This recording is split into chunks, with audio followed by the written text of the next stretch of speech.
Okay, Assalamualaikum warahmatullahi taala wabarakatuh. So, kita berjumpa lagi. Okay, video saya sebelum ini kita dah berjaya buat hutang dan sedikit asas untuk action script untuk pergi ke sesuatu frame ataupun lokasi. So, hari ni saya nak tunjukkan bagaimana kalau kita gunakan membina butang menggunakan butang-butang yang diimport daripada luar, dan kita ingin juga masukkan bunyi. Okay. So, perkara pertama yang anda perlu buat adalah import gambar butang-butang yang diperlukan. Okay. Seperti biasa, kita pergi file, import. Kita terus simpan dalam library dulu sebab kita ingin import secara serentak sekaligus.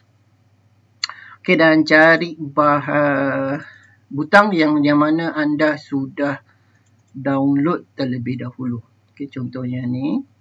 So, kalau anda nak gunakan semua, just boleh import sekaligus secara serentak ataupun boleh import satu persatu. So, untuk memudahkan atau mempercepatkan proses pembangunan, so kita import sekaligus lah. Okey, dan semua butang, gambar butang yang telah diimport ke dalam file kita telah ada dalam library. Okey, kita belum convert dalam bentuk butang. Dia sekadar image sahaja. Okey, langkah seterusnya, kita seperti biasa, macam mana kita nak ingin membuat butang berbentuk teks. So, kita pergi insert, new symbol, dan namakanlah butang apa. Okay, butang home contohnya. Butang, saya nak butang next dengan play. Okay, so next. Contoh, saya nak buat butang next dulu. Okay, klik OK, dan ini sekarang kita bekerja dalam butang next. So, kita carilah gambar yang kita telah import tadi, iaitu butang next contohnya ni. So, just tarik saja ke dalam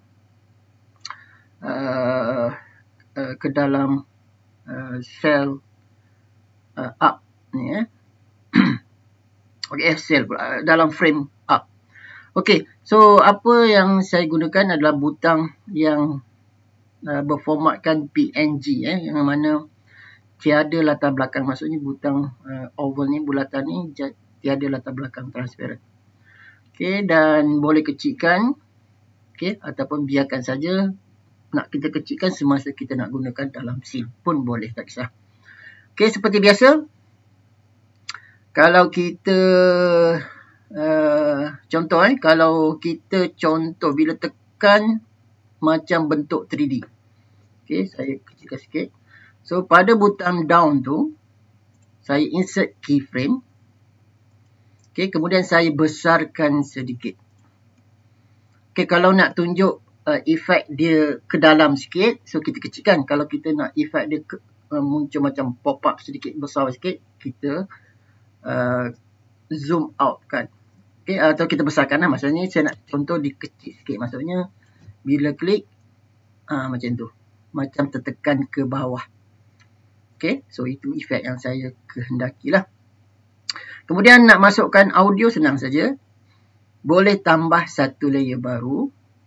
Okay, so dalam simbol kita boleh juga ada banyak layer. Okay, kemudian import dulu import audio yang kita kehendaki. Contoh. Contoh file import ke dalam library. So, carilah file audio anda. So, file audio selalunya berformatkan MP3 ataupun WAV. So, dua format tu boleh digunakan. So, sekarang dah ada butang sound Contoh, kita boleh dengar. Okay, contoh sound. So, kita nak pengguna klik baru dia berbunyi. So, kita letak di bawah down. So, kita masukkan insert blank keyframe dan kita drag sahaja audio kita ke stage. Dan anda boleh lihat ada bunyi di atasnya. Kita nampak ada gelombang bunyi. So maksudnya ada wave. So nak tengok kesan dia, kita patah balik dekat scene. Contoh saya letak dekat scene 1 dulu. Saya letak dekat butang. Saya katakan awal-awal dulu. Layer butang ni memang kita khas untuk butang saja. Ini sekadar contoh saja saya nak masukkan sebelum kita buat lagi. Mana butang next? Okay. Just drag macam biasa juga. So kalau terlalu besar, saya katakan kita kecilkan ikut kesesuaian saiz yang berpatutan dengan saiz keseluruhan persembahan kita. Okay, saya tunjukkan satu contoh. Okay, kemudian kita play lah. Okay, ingat butang yang sebelum ni, exercise sebelum ni ataupun latihan sebelum ni, welcome ni, pergi ke sini, dah patah balik. Sekarang butang baru yang kita buat gunakan import gambar daripada luar. Okay, ada bunyi dan lihat ada kesan macam tertekan. Okay, so itu kalau kita nak buat bentuk ataupun butang yang ada bunyi dan ada kesan macam 3D sedikit. Okay, so untuk butang-butang lain, so seperti biasa anda boleh duplicate butang ni ataupun buat daripada awal. Okay, contoh saya buat daripada awal. Saya ulang proses yang sama buat butang. Next, kali ni saya nak buat butang home.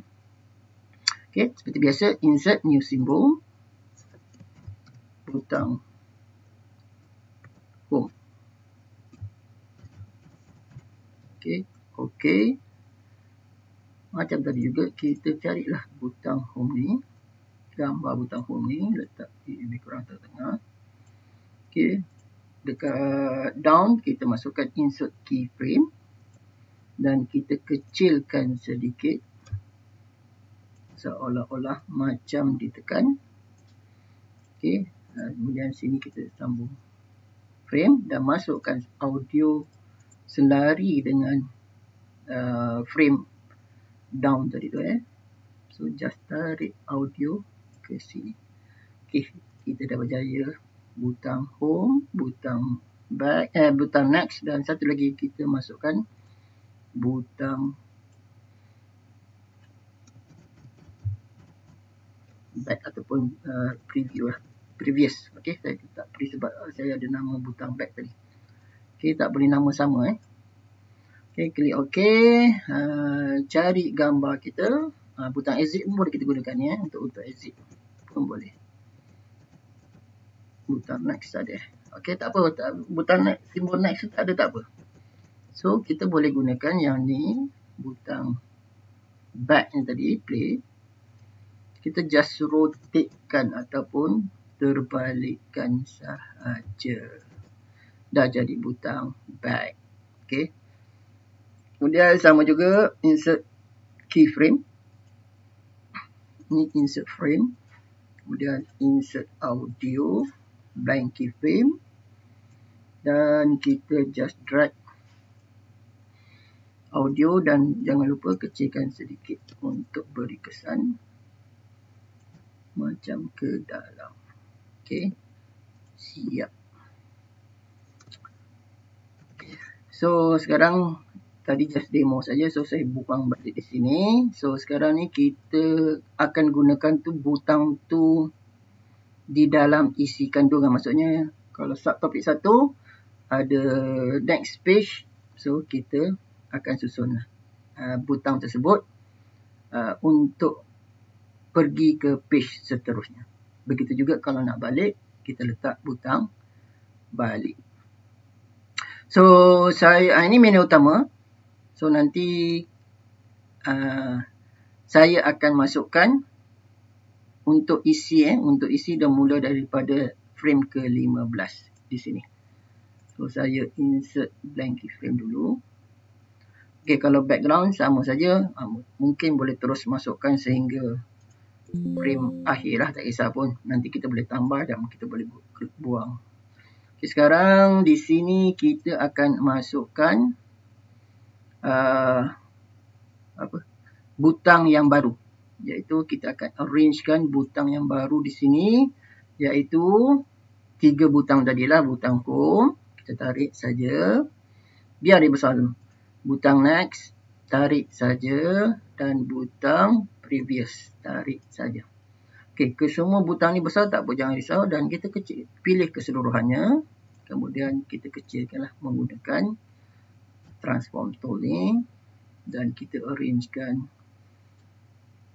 mengikut kesesuaian size yang bersesuaian lah dengan isi kandungan kita. Okey, dan kita arrangekan. Okey, butang home ni kecil, kita besarkan balik. Tiada masalah. Okey, so untuk mendapatkan kedudukan yang sama, kita boleh gunakan properties align ya. So kita boleh alignkan objek kita. Okey, kemudian jarak antara satu sama lain pun boleh kita tentukan. Okey, dan tentukan kedudukan yang sesuai. Okey, dan mungkin boleh kita rapatkan sedikit.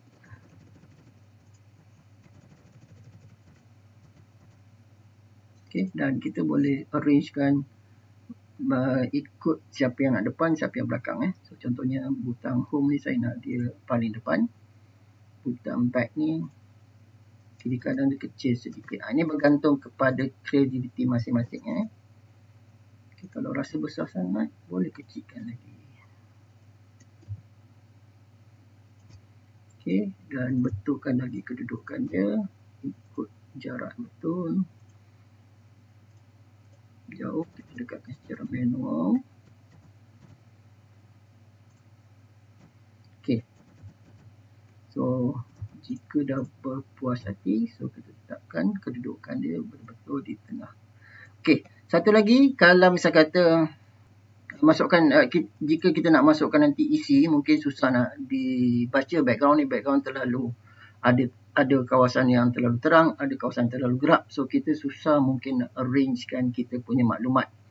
So kita boleh tukar background tu, just maksudnya untuk menu gunakan background yang sama ataupun untuk montage nanti background sama, tapi bila masuk isi kandungan background kita tu lain. So boleh kita letakkan lah background yang lain. Saya masukkan blank keyframe, saya import gambar yang gambar latar belakang yang baru lah maksud saya. Gambar latar belakang yang baru yang dia punya background tu lebih macam ni lah. So ini untuk menu, ini untuk isi. So open, kemudian disimpan dalam library. Just tarik saja background yang kedua ni pada kedudukan. Sebab saya lock, saya tak masukkan. Saya kena unlock dan masukkanlah pada kedudukan yang bersesuaian. Untuk dapatkan kedudukan yang betul, kita boleh tengok part X dan part Y ni. Maksudnya kosong-kosong memang betul lah. So bila pengguna masuk nanti, menu ada pilihan menu-menu. So kemudian terus, misal katalah contoh dia pergi kepada frame, dia pergi pada subtopik pertama. Subtopik pertama berada di 15. So bila klik dia pergi ke sini lah. Tapi sekarang ni tak ada isi kandungan. So just kita arrangekan background dan butang yang sesuai untuk kita guna. Maksudnya butang home ni patah balik ke menu. Butang next ni mungkin pergi ada page seterusnya. Okey, so untuk SSS ataupun latihan hari yang kali ini lebih kepada kita membuat butang yang kita gunakan butang sedia ada. Maksudnya kita gunakan gambar butang yang kita import daripada luar dan kita masukkan sedikit audio. Okay, konsep ni boleh digunakan yang mana kita boleh juga letak bunyi pada butang berbentuk teks ni yang kita buat terlebih dahulu latihan pertama. So sama je konsep dia. So letak saja audio untuk down. Okay, kalau nak letak. So terima kasih atas perhatian yang diberikan. So kita jumpa lagi untuk siri-siri video bagaimana kita ingin membina satu digital learning object ataupun DLO. Okay, so jumpa lagi. Assalamualaikum warahmatullahi taala wabarakatuh.